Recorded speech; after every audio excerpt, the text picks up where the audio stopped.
Hello everyone, my name is George from BitNinja, and I'm so happy to announce our latest and greatest security module. This is the WAF 2.0.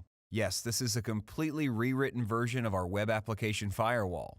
Today, I'm going to show you how the new WAF 2.0 works, how you can enable it, and how you can do different configurations. For the new WAF, as you can see here, there's a completely new menu item available, as this is a very, very important new security module. Here, you can select the server, and there's only one thing you can do, is to enable the module. Before you enable it, it's a good idea to first set up your server to allow the web server to register the real IP addresses in the logs and not in the IP address of the WAF itself. For this, we have a detailed description in the pre-requirements section of the documentation site. For the different web servers, you can find here the description of how to set up these pre-requirements. It is quite easy anyway, and if you cannot set it up, just drop us a line and we're more than happy to help you. Anyway, if you miss it, the WAF will still work and it won't lose too many things. Only in the logs you won't see the real IP addresses. So after you're ready to launch the WAF, you enable the module and give it like 30 seconds to set up everything and start. The new WAF has a completely new technical stack. So we rebuilt the WAF on top of Nginx, which is a very, very fast and efficient reverse proxy in this case, and mod security, which is kind of a security standard for web application firewalls. We created it as a separate package, and BitNinja will take care of the installation and the configuration as well. So when you launch the module first, you'll see this domain pattern section. There's only one domain pattern available now. This is the default pattern. Here, you can find the settings for every request currently that the WAF will handle. It have a safe minimum security rule set currently enabled. These settings are a good starting point, but if you want to make stricter rules for a specific domain or a specific part of a website, then you can do it by creating new domain patterns. For example, let's say you have a domain, example.com, and we have an admin part, and you'd like to set up stricter rules for this domain pattern. So, we add it, and then you can fine-tune the settings.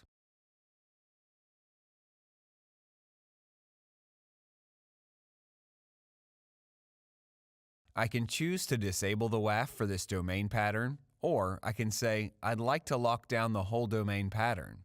Locking down a domain pattern means we drop every request with post data, so it will prevent most of the script uploads.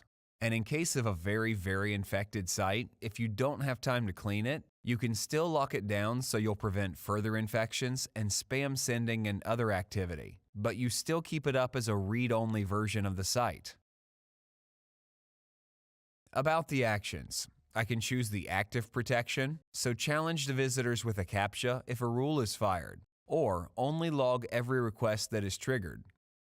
The next section is the rule template.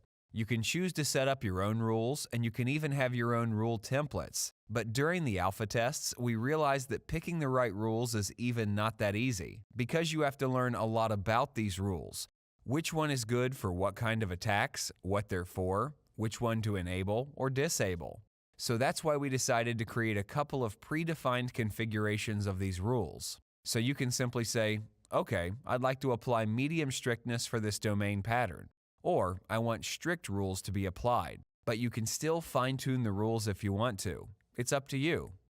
Keeping these rule set templates is a good idea because we'll constantly analyze the results and fine-tune these templates in the future, and we'll probably add further templates and further rules as well. So you don't really have to bother with which rules does what and how the whole thing's working. You can simply say, I want a medium strict rule set. But if you want to go into the details, it's also completely okay. So this is how you can change the behavior of the WAF. This way, you can add domain patterns and make rules stricter. You can disable or make it lighter. So now let's make some live demo. Let's see how the WAF captures an attack. For this showcase, I selected simple rules that will be fired if I use PHP function names which are risky. Here, you can see this kind of example attack. This is not a real attack, this is something that will trigger the firewall. But if this function name is found within a post, for example, it will still fire the rule. Okay, let's run it and see what happens. When I sent the request, the firewall intercepted the request and rerouted my request to this error page that will tell you what happened basically. So if there's a visitor, they'll see this in case of a false positive. Let's continue browsing. I'll be asked to fulfill this CAPTCHA before I can go to the site.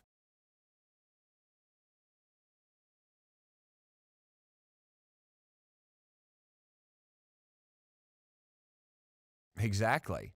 So this is how the WAF works. But how can you see the results? I have queried my IP address so we can search for it easily.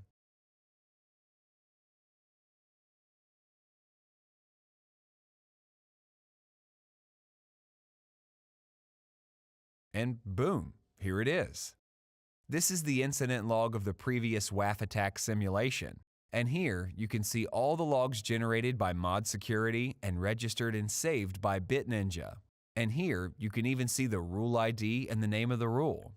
If you go back to the WAF configuration and reload this page, then you'll see that you can see these statistics here at the config panel as well.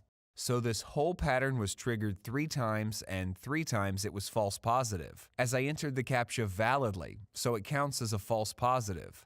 And you can dig deeper in the rules, and you can see here the PHP general attack category was fired 3 times, and 3 times it was false positive. You can even dig deeper and you can find the rules here. It was the one that was triggered. It can be very useful if you have more incidents. You'll see which rules are useful and what is the false positive rate of the different rules. So if you want, you can fine-tune these settings. But of course, we will also keep an eye on these statistics and will change the rule set templates based on the data we can see. One more thing I'd like to show you is the Network Attacks tab. Here, you can also query the WAF incidents and all the details. Also, if you open an IP address from here, you can see the same logs. That's what I wanted to show you today with our new WAF 2.0. I think it's pretty easy to use, and you can forget about all the hassles with mod security and configuring it. And no more false positives, because this way you can manage FP much more easily than before, because you don't have to watch logs and dig into specifics and how MS works. And at the same time, as more BitNinja users will enable this feature, the IP reputation will gain a lot from this information. So even those who don't enable the WAF will gain a lot of information because the gray list is distributed through all the users. I hope you'll try BitNinja WAF and you'll catch a lot of attackers and prevent a lot of hackers from hacking and attacking your websites and your clients' websites. And this way, we can make the internet a safer place. Thank you for tuning in and listening. Goodbye.